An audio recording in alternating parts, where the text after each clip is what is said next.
Republicans stand for protecting Social Security and Medicare and Medicaid and strengthening the safety net for truly needy Americans, not for illegal aliens and people that come into our country to take advantage of us.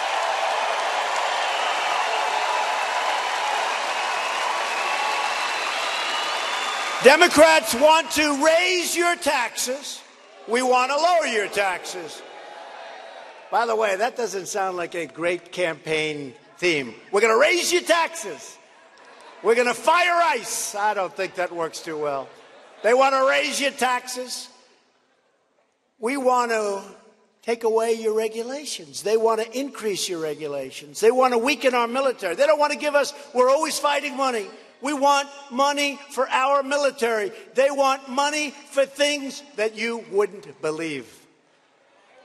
They want to shut down your coal mines. That's not happening. By the way, you're up like 60%. You're doing all right.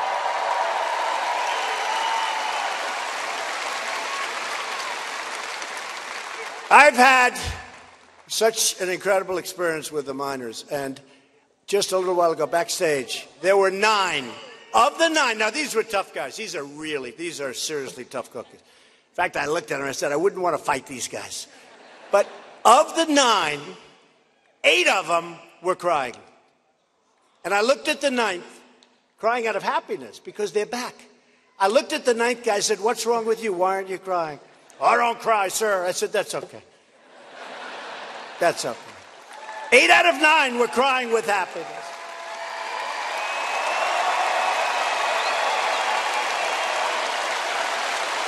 And they want to raid Medicare to pay for socialism. Somehow I don't see Indiana being the next Venezuela. I just don't see it. Right? We don't see it. That's what would happen, too. At the center of this election is the issue of border security, so important. We've now started the wall in San Diego, and we're doing another 90. It's like pulling teeth to get the money from these Democrats. We got $1.6 billion. Then we just got another $1.6 billion. Now we're asking for a lot more. We can do that thing so quickly.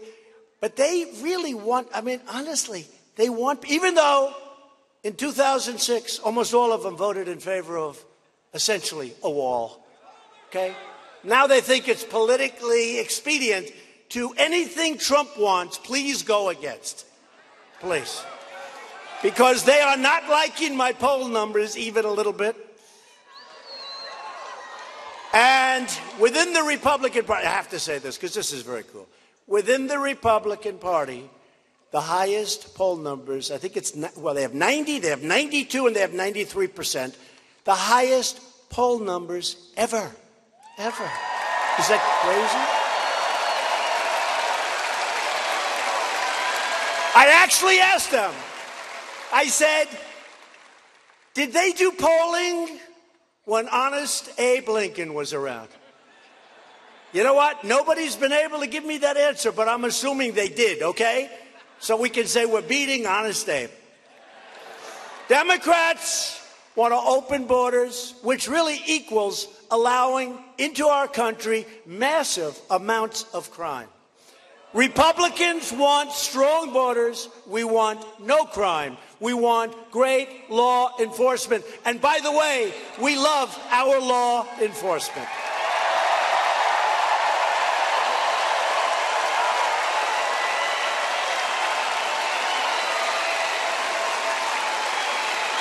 If you want to summarize the difference between Democrats and Republicans, just remember this.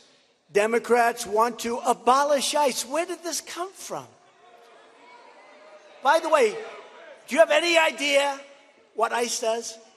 I don't think anybody in this room, unless they're really tough, and I know a couple of people right here probably tough enough. I don't think so, though, actually. I know them too well. Actually, I know their weaknesses, so I think they're not. But these are people that go into a nest of MS-13. They call it a nest. That's what it is. It's a nest. These are evil people in there. This is a group of gang members. I can't say animals anymore because Nancy Pelosi got very angry when I called them angry. I called them animals. She went crazy. I can't do it.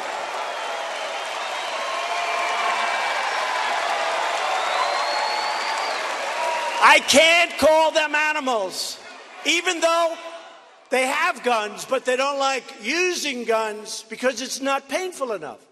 They want to slice people up, young girls walking home from school, 16 years old, and they sliced them up. They died. They died. Their parents are incredible people. I met their parents, devastated. And the reason was because it was more painful. And then I call them animals, and Nancy Pelosi gets upset because I'm talking about human beings. They don't get it. They don't get it. So we want to abolish MS-13. They want to abolish ICE. And I have to tell you about MS-13. You know, we have towns in Long Island. I grew up in that area, General. I know every one of those towns. They were always great. They were safe. You'd leave your door open at night. You never locked your door. You leave your windows open, no problem. Now they're infested with MS-13, but we're getting them the hell out so fast. Don't worry about it. They're coming. They're going. We're doing a great job. We're doing a great job. Welcome to Hannity. I'm Jeanine Pirro, in tonight for Sean. We now take you back to the president's rally in Evansville, Indiana. Let's listen in. Great deals world. And our immigration, horrible laws in the world, but we're getting them out. But you know what? ICE, we call ICE. And they go into those towns, and they grab those guys by the neck, and they throw them into those paddy wagons. They couldn't care less.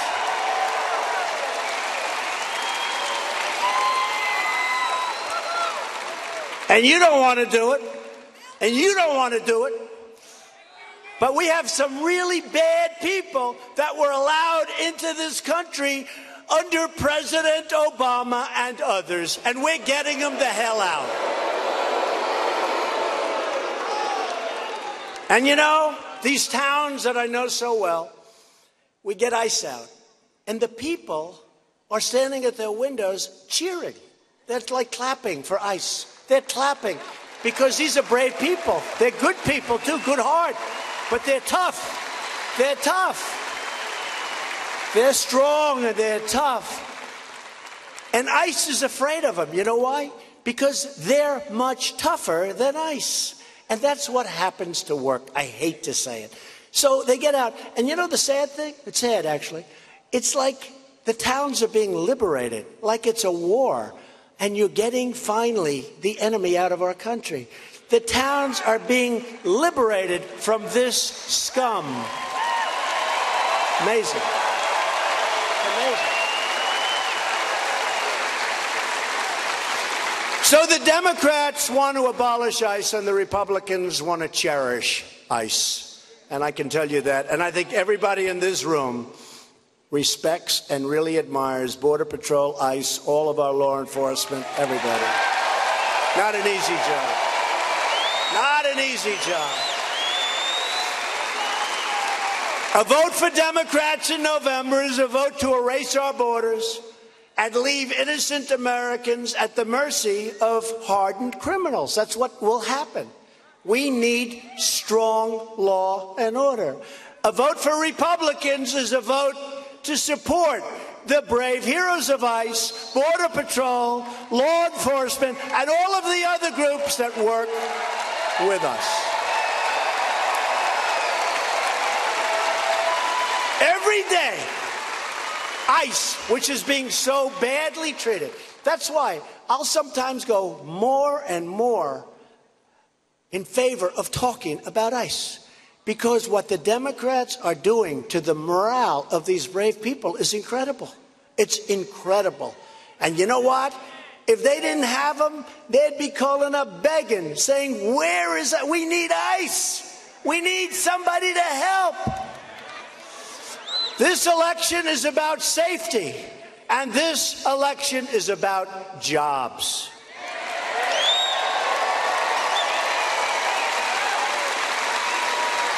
And the beauty of the jobs, people that were stuck in one job didn't like it. They've now got 6 different alternatives. They go here, there, they get one that they like, and they're making more money. Wages are going up. Nobody thought this was going to happen.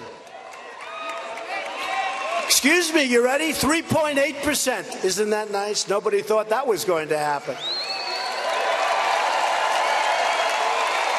Thanks to Republican leadership, our economy is booming like never before. It's never been like this. Economic growth last quarter hit a number that nobody thought possible. This number was 1, less than 1, and going down to negative territory. We've created nearly 4 million new jobs since the election and lifted almost 4 million Americans off food stamps.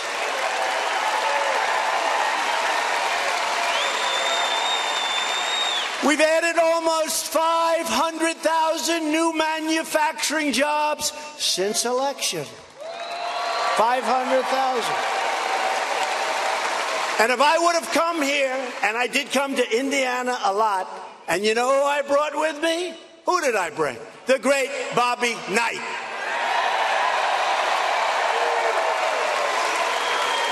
What a coach. You know that story with Bobby, right? A year before I was going to run, Bobby Knight called. And they say, sir, do you know a Bobby Knight? I said, you mean the coach? This is before I ran. And I said, you're talking about the coach? My secretary, great person. Said, yes, sir. I think he said he was a coach. I pick up. I said, hello. He goes, Trump? This is Bobby Knight, and you got to run for president. Our country needs you. And I said, that's Bobby Knight. That's Bobby Knight. Right? That's Bobby Knight. After the first word, I knew it was Bobby Knight. And he said, you got to run. I said, well, you know, Bobby, first of all, I respect you a lot, and I really love winners, and you are a winner.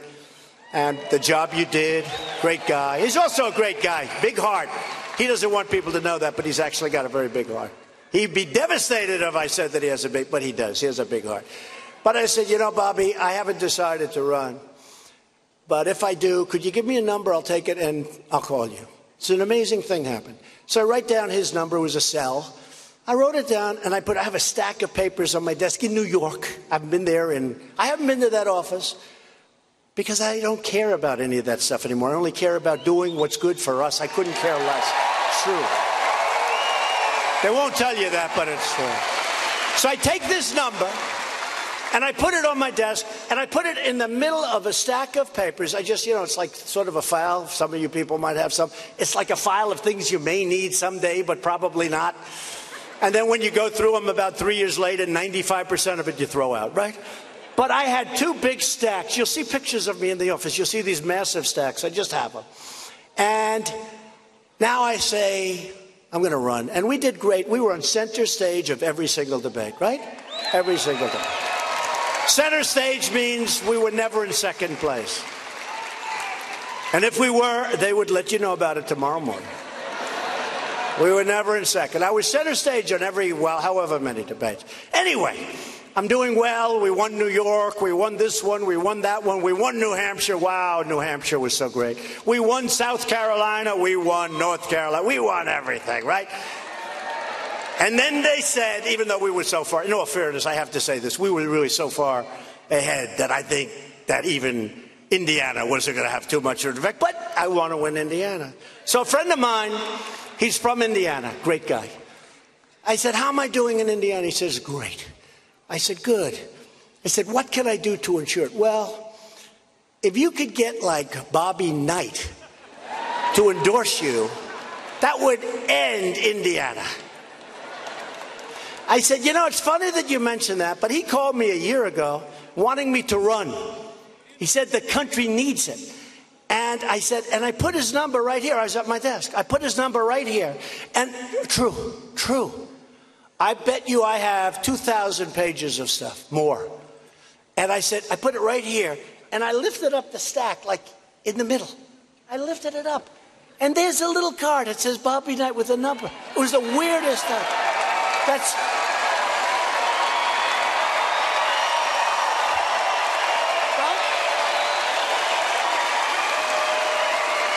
crazy. I said, here's his number. The guy actually looked at me and goes, that's amazing. And I dialed in front of him. I dialed the number. And Bobby Knight didn't even ask who was on the phone. I guess he sees New York and he sees maybe Trump Organization. He goes, I've been waiting for you to call. Right? And I'll tell you what. Bobby Knight, was anybody here the night I traveled in with Bobby Knight when we, right? I never saw anything like that in my life. We were in this massive arena. We walked in, and I introduced Bobby Knight, and I'm telling you, the people of Indiana, they went crazy. That thing never stopped. That was incredible. And Bobby Knight, and I called him today. I said, you know, I thought about you today because I'm going to Indiana. And I don't need you to come from where you are. I just wanted to say hello to Bobby Knight because he was special and he worked hard on our campaign. And he was very happy to get that call. Bobby Knight, right?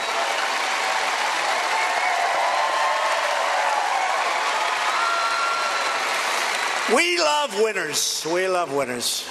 Winners are winners. Bobby, Jack Nicklaus, Tiger. How about Tiger, the comeback he's made, right? Tiger. Did you see the fake news tried to fake out Tiger? They didn't do too well. Tiger's sharp. Now, we love winners. We love winners.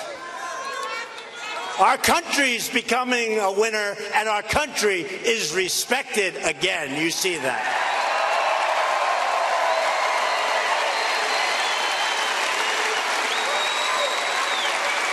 We've created not millions, not billions, but trillions of dollars of wealth in just a short time since our election. Trillions. And with the talk of the world, I'll tell you, every foreign leader who comes to see me, almost, they walk in and they sort of, Mr. President, congratulations on the incredible success you're having with your economy. Congratulations. Almost everyone. And something I'm very proud of, African-American unemployment recently achieved the lowest rate ever recorded in the history of our country.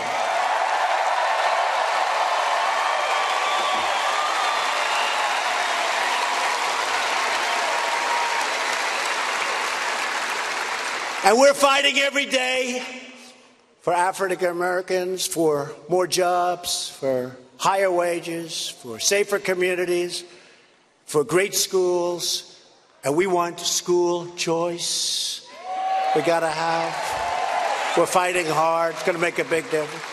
But African Americans, the lowest unemployment in history. Hispanic Americans and Asian Americans, the unemployment have recently reached their lowest rates in the history of our country.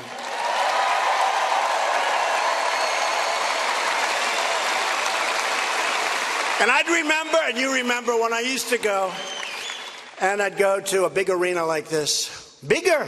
This is a pretty big one, I must say. Oh, by the way, if they write tomorrow, the enthusiasm in the room was wanting. You know, they're like, wanting. See, you have to understand, I have a better education than they do from a much better school, but the elite, they're the elite. They're the elite. I went to better schools, I went to better everything. And by the way, you ready for this? And I'm president and they're not.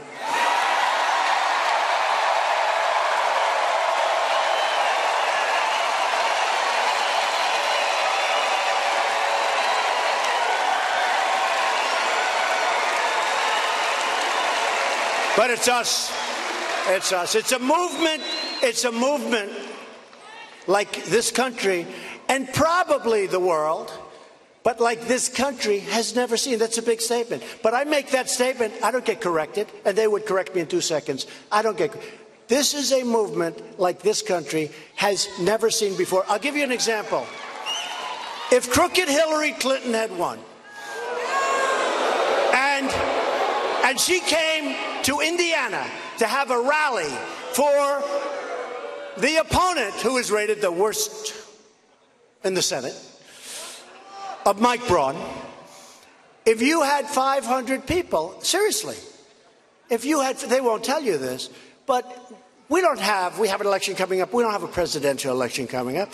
You don't get big crowds. If crooked Hillary came here, if she had 300 to 500 people, first of all, she wouldn't be in this building. She'd be in a hotel conference room. There'll be a conference room. Right? There'll be a conference room. And I'm just saying something incredible is happening with our country to have this. Something incredible. Youth unemployment has just reached its lowest rate in nearly 50 years. That's a biggie. Unemployment, this is so important. Unemployment for Americans without high school diplomas has reached the lowest rate ever recorded. Isn't that beautiful? Isn't that beautiful? And prisoners, all right? Prisoners were having a tremendously tough time from the beginning because employers didn't want to hire them. And now the greatest thing we have is an incredible economy where employers need people. And for the first time ever, really, and we have a lot of great programs to help, for the first time ever, employers are hiring prisoners. They're getting a second and, in some cases, a third chance.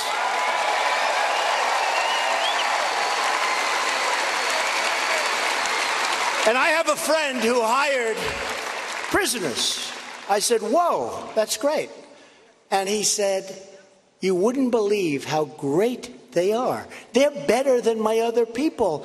Now, he's got a couple of cases where he's not so happy, and that's the end of that. That's fine. But he said, these are incredible people. And I guarantee you, Donald, I'll have them in here for 25, 30 years. These are incredible people. They're getting a second chance. In a couple of cases, he told me it was a third chance. But it's unfair.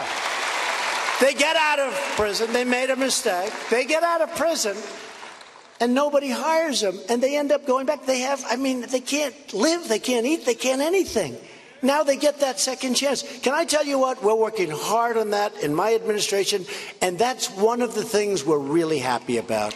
Really happy. Incredible to watch. And they're doing a great job. All right, women, this is not good. So African American, historic. Asian American, Hispanic American, all historic, right? Sorry, women. I let you down again. Women's unemployment rate recently reached only the lowest rate in 65 years. I let you down. I'm sorry.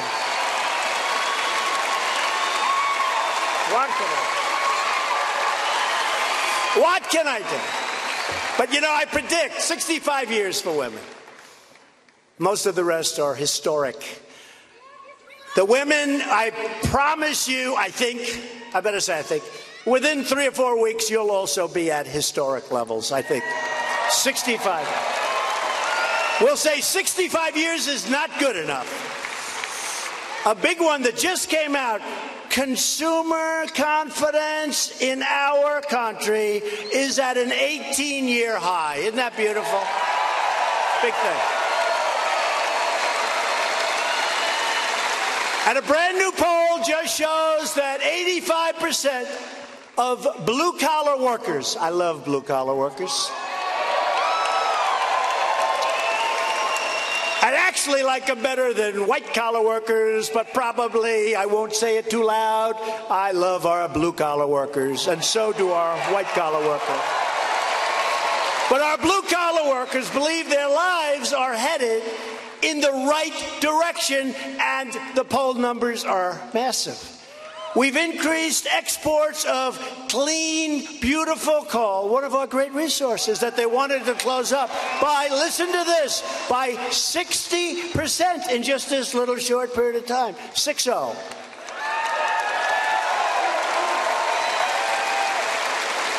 And thanks to our very strong trade policies, where we don't allow other nations to rip us off and take advantage of us any longer. And if they do, we put tariffs on their products coming in. Sorry, folks. Steel Dynamics announced a $75 million investment in Columbia City and a $400 million investment in Terre Haute. And U.S. Steel announced a $750 million investment in Gary, Indiana. U.S. Steel. And U.S. Steel is opening up at least 7 plants, and they're going to be spending billions of dollars building new steel. I'll tell you what, steel, we were dead. It was over. Now we're going to be using our minds. We're opening up. We're like, it's the hottest thing that's happening. Our steel industry, because we're not allowing dumping. And if somebody wants to dump, like if China is going to dump or other countries are going to dump steel to hurt our companies and our workers, they're paying 25% tariffs on the stuff that they dump. Now they won't dump so much. We're building a new steel industry. And it's an amazing thing to watch, because America is winning again, and America is being respected again.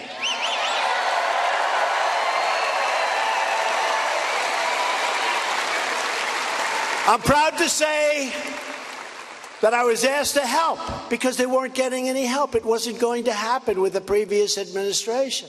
And we're bringing back the Summer Olympics in 2028, and we're bringing the World Cup in 2026 back to our nation. Those are just the little things. By the way, the Olympics, the World Cup, I mean, the big stuff, you know what that is. We passed the biggest package of tax cuts and reforms in American history. Indiana families are saving $5 billion on their taxes this year alone. $5 billion. And I tell the people, a typical American family of 4 earning $75,000 will take home $2,000 at least extra this year, and many will take home really much more than that. It's a lot. And one that people love because they said it would be impossible to do. Our tax bill saves small businesses and family farms, ranches, and all of the other things associated with if you die, you pay a big tax and your children lose it. We have gotten rid of the estate tax, also known as the death tax.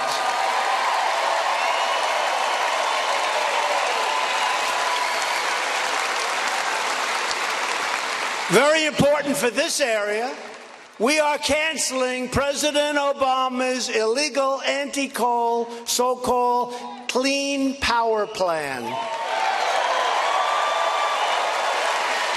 You know, there's an example. It's such a beautiful name, Clean Power, right? They want to have windmills all over the place, right? When the wind doesn't blow, what do? We got problems. When there's thousands of birds laying at the base of the windmill, what do? Isn't that amazing, the environmentalists? We like windmills. Oh, really? What about the thousands of birds they're killing? Try going to the bottom of a windmill someday. It's not a pretty picture. But really, when the wind doesn't blow, you got problems. If your house is staring at a windmill, not good. When you hear that noise going round and round and round, and you're living with it, and then you go crazy after a couple of years, not good. And the environmentalists say, oh, isn't it wonderful? We've ended the war on clean coal. We've also repealed the individual mandate. It's gone. Last month, the FDA approved more affordable generic drugs than at any time ever in the history of our country. And thanks to our effort, many drug companies are freezing or reversing planned price increases. You remember 2 weeks ago, Pfizer, and I take my hat off to them. I like them. They increased their prices substantially of drugs, and I got angry about it. I think it's probably the first time I realized what great power we have, right? I got angry. Novartis, same thing. They increased their prices. I'm decreasing the prices. I got really angry about it. And they announced the following day that they're no longer going to increase the prices of their drugs. And those prices are going to come down. Because we've put mechanisms in work, lots of different. I won't bore you with the complications. It's actually, we had middlemen that were so rich, they were making a fortune on drugs, prescription drugs. We're getting rid of all of that. Drug prices are coming down like they've never seen. Increases are stopping, like with Pfizer and Novartis. And we're stopping hospitals from overcharging low-income seniors for these same prescription drugs. We passed Veterans' Choice. Our veterans are the greatest. You know, when I got involved, I sort of said, that's a bad situation going over with the vets. They're really being treated badly. These are really our greatest people as far as I'm concerned. And the vets would wait online to see a doctor 6 days, 9 days, 21 days, 34 days. Some of them would have a minor condition. By the time they saw the doctor, they were terminally ill. And I said, we're not going to let that happen. And I came up with an idea that I thought was brilliant. I said, you know what? We have all these doctors, some of them really good, talented doctors, surrounding and in the neighborhoods closer than where the vets are trying to get taken care of. We're going to let the vets go and see those doctors, and we're going to pay their bill, right?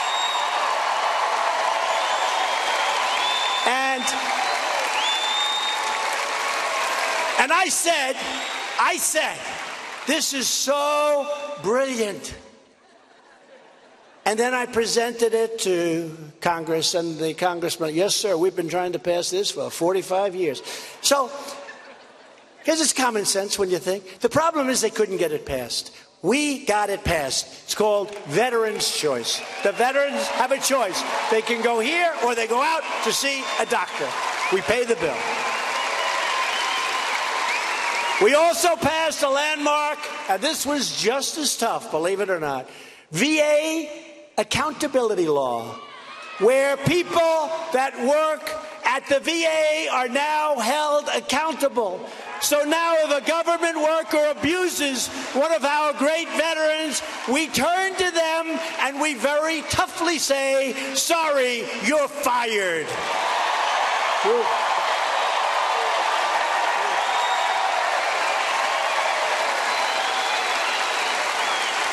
True. Very tough things to get passed. I guess I'm good at getting things passed, but it was great. We had great help by the Republicans in Congress. We had virtually no help by the Democrats.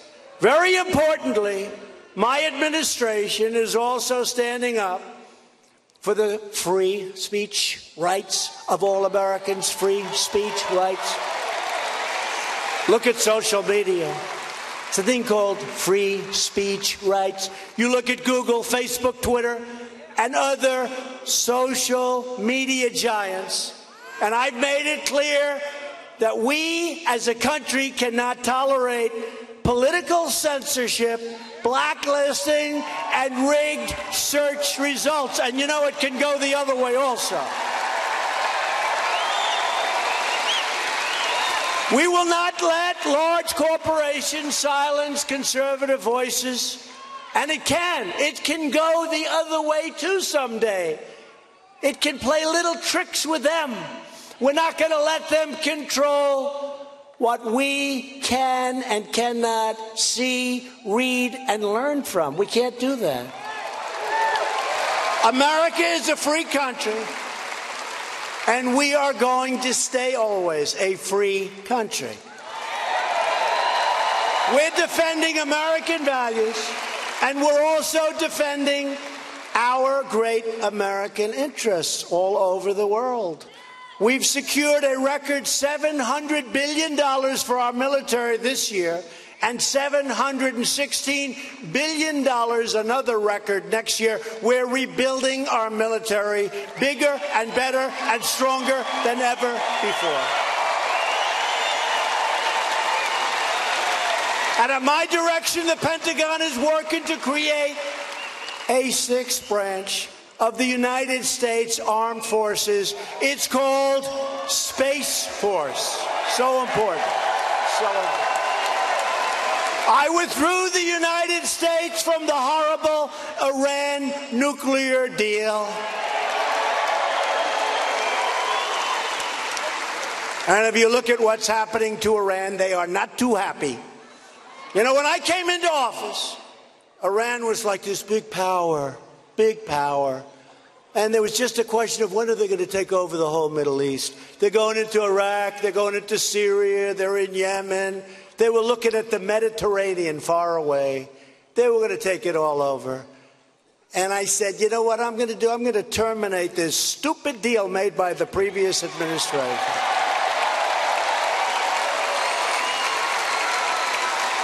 And I can tell you one thing. Iran is not looking at the Mediterranean any longer. And hopefully that'll all work out between us and Iran. But they have to live by a certain set of rules. That was a terrible, terrible deal. Remember, they were given $150 billion, and then they were given $1.8 billion. What does that look like in cash? $1.8 billion. Hard to believe. You remember that. I also recognized the capital of Israel and opened the American embassy in Jerusalem.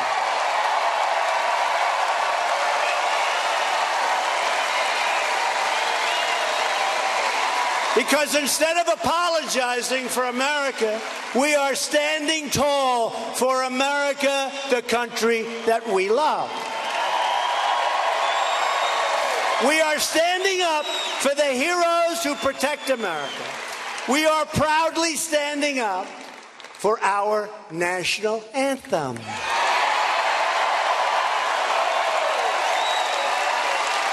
But if Democrats get back into power, they will try to reverse all of the incredible gains that we've made, including very substantially increasing your taxes. If you want more jobs, more safety, and more opportunity, then you need to get your friends, get your family, get your co-workers, and get out and vote Republican and vote over here for a great gentleman named Mike Braun.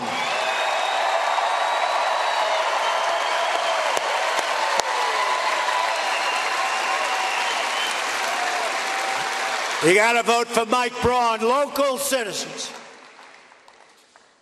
You love your state. You love your country. You're loyal. You helped build this country. Together, we're taking back our country, returning power to where it belongs. We're returning power to the American people. That's what we're doing. From Bloomington to Madison and from South Bend to right here in beautiful Evansville.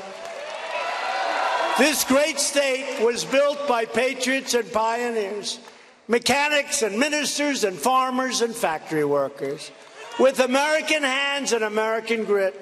Your ancestors built a home for themselves and for their beautiful families. They were tough, and they were strong, and they were smart. They were proud Americans, and together they turned Indiana into a powerhouse of American people and American ingenuity.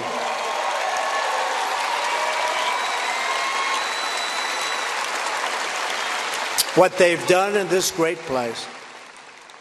They didn't have a lot of money. They didn't have a lot of luxury, but they loved their families, they loved their country, and they loved their God.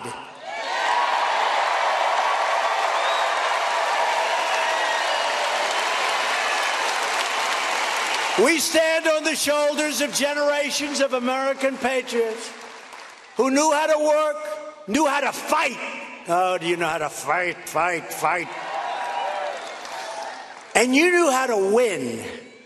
Just like them, we're going to keep on fighting. We're going to keep on winning. We are going to win for our nation, our children, our families, for our freedom.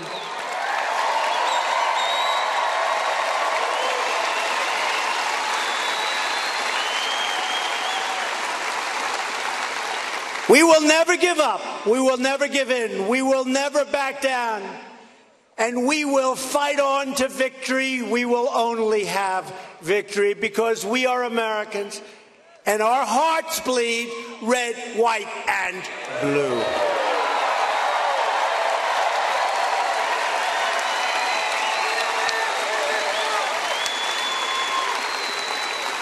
We're going to win so much that you're going to be begging me, please, please, Mr. President, the people of Indiana cannot continue to win like this. We're not used to this. This is terrible. And you're going to ask your senator, Mike Braun, or your great governor, or maybe both of them together, please, please go see the president. We can't stand winning anymore. And they're going to come see me in the Oval Office. And they're going to say, Mr. President, the people of Indiana have been winning too much under your leadership. Honestly, sir, they can't stand it anymore. And I'm going to look back at them, and I'm going to say, I don't give a damn what they want. We're going to keep on winning, right? We're going to keep on winning.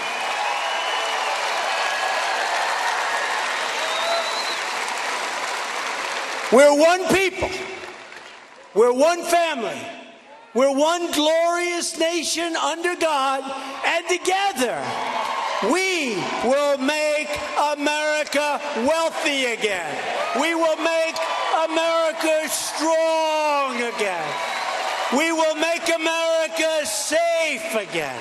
And we will make America great again. Thank you very much, Indiana. Thank you. Mike Braun, thank you.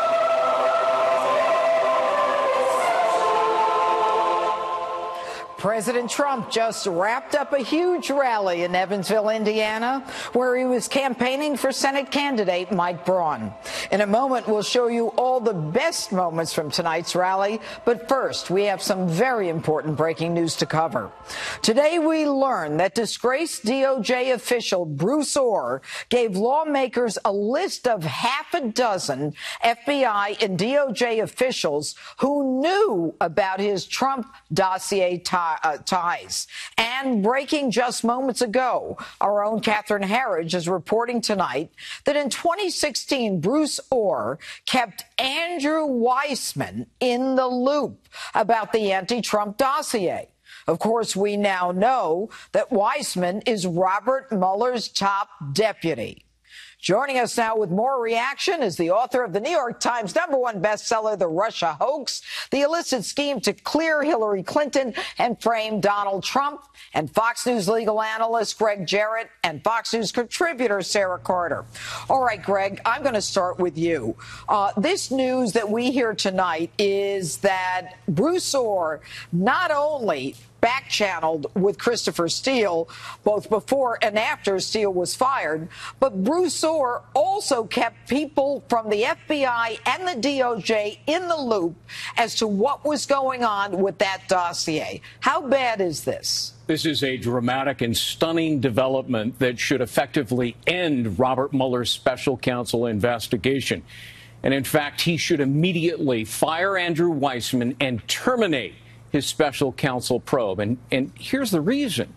We've now learned, thanks to Catherine Harris, that Bruce Ohr implicated not just a half a dozen people at the DOJ and the FBI, but in particular Andrew Weissmann. He kept him in the loop about the dossier. This was part of the Russia hoax. This was the main part of the hoax. And Andrew Weissmann was in on the hoax. Okay, so now we know that it wasn't just this Christopher Steele, who we all know hated Donald Trump, fired by the FBI, then back-channeled information to Bruce Ohr, who then brought it to both the FBI and the Department of Justice. And now we know that he not only was benefited financially because his wife was working for Fusion GPS, but that he was leaking information to Weissmann, and everybody knew his wife worked for Fusion GPS. But nobody is prosecuting this guy. He still has security clearance, and he hasn't been fired. So here you have Andrew Weissmann, who is involved in using false intelligence, a phony document, and now Weissmann, who is the main lawyer in the special counsel probe, whose tentacles are in every aspect of investigating Trump, was a participant, complicit in using a false document to frame Donald Trump. All right, Sarah Carter, when we found out about all of these connections, then it seems to me that it is time for Bruce Ohr to be gone. Jeff Sessions isn't doing it. Mueller isn't firing Weissmann. He doesn't seem to care. Will we ever get justice in a case like this? We will, if there is a special counsel that is appointed to investigate this, just as they appointed a special counsel actually based on false pretenses and a false dossier. Let's go back to Bruce Ohr. He was informing Deputy Director Andrew McCabe. He was well aware of what was going on. That's the former Deputy Director of the FBI. Lisa Page, who was the attorney who was having the affair with Peter Strzok, who was head of the Russia investigation, Judge. This is so incredible. And remember, Bruce Ohr, according to his own testimony, did not divulge to the DOJ that his wife was working for Fusion GPS. Neither did he report on his disclosure forms the amount of money that she was making in 2016. Remember, she's a Russia expert. She's fluent in Russian. She was hired by Fusion GPS to work on the dossier specifically. But Sarah, look, there's no question that he didn't report it on financial disclosures, and I've done those, and you could be prosecuted for anything that's not correct in that. But everybody knew that his wife was working. Everybody knew at the FBI. All right. Everybody How many crimes at the FBI can he be prosecuted for? Who? Quickly, Bruce Ohr. 3 or 4 different crimes. One of them would be honest services fraud, federal gratuity, federal bribery, and making a false statement. All right. Thank you, Greg, and thank you, Sarah. Sorry for the short time. Anyway, coming up, reaction to the president's raucous speech tonight. Plus, we will preview the November midterm elections with Matt Schlapp, Dan Bongino, and Congressman Matt Gaetz. Stay with us.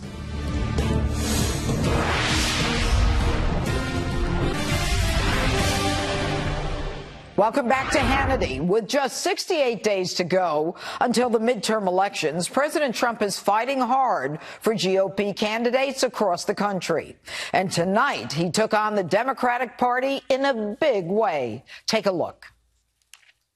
Today's Democrat Party is held hostage by left-wing haters, angry mobs, deep state radicals, establishment cronies, and their fake news allies. Joining us now with reaction is American Conservative Union Chairman Matt Schlapp, NRA TV contributor Dan Bongino, and Florida Congressman Matt Gaetz. All right, good evening, gentlemen. The president clearly is correct when he says that the Democrats are really pushing their party so far left that they're turning into, left-wing nuts. And it is very far left that they're going. This is very quick. So I'll start with you, Congressman Gaetz. We saw from the primaries the other night, the president's support matters. Will it matter in the midterms? I'm glad it mattered for Ron DeSantis. I'll tell you this, but voters want results, not resistance. I used to make cases to juries. Republicans have got to make the case to voters, and I never had a fact pattern that it was as good as the Trump economy. We've got the fastest wage growth in a decade. More Americans are satisfied in their jobs than at any other point in the last decade. Okay. And we've got economic growth faster than Obama ever could have delivered. So I'm going to cut you off, Congressman. Dan Bongino, what do you think is going to happen in the midterms? Well, this has been the gift of Donald Trump, Judge. His refusal to back down to the loony left has really forced them into taking untenable positions. He just nailed it, Trump, in that speech. They're now backing what? Antifa and mobs, tax hikes and socialism? This is the best you've got? This is your blue wave? Let's see what the voters think of that. I think it'll turn out well. Matt Schlapp, very quickly, I mean, you even have Governor Cuomo in New York calling ICE a bunch of thugs. Is it going to work for them? And saying that America was never great. Look, Judge, it comes down to this. It comes down to the Trump voter. If the Trump voter turns out, despite the dispiriting rhetoric coming out of the news media, we can hold the House. We have a real chance to pick up seats like in Indiana with Mr. Braun, so that we have the number of senators to confirm these Supreme Court justices. Judge, you know this. We could have another Supreme Court justice opening. We've got to have our folks turn out in November. It makes all the difference. All right, gentlemen, thanks so much. And clearly, the senator from Indiana is vulnerable. More Hannity coming up next.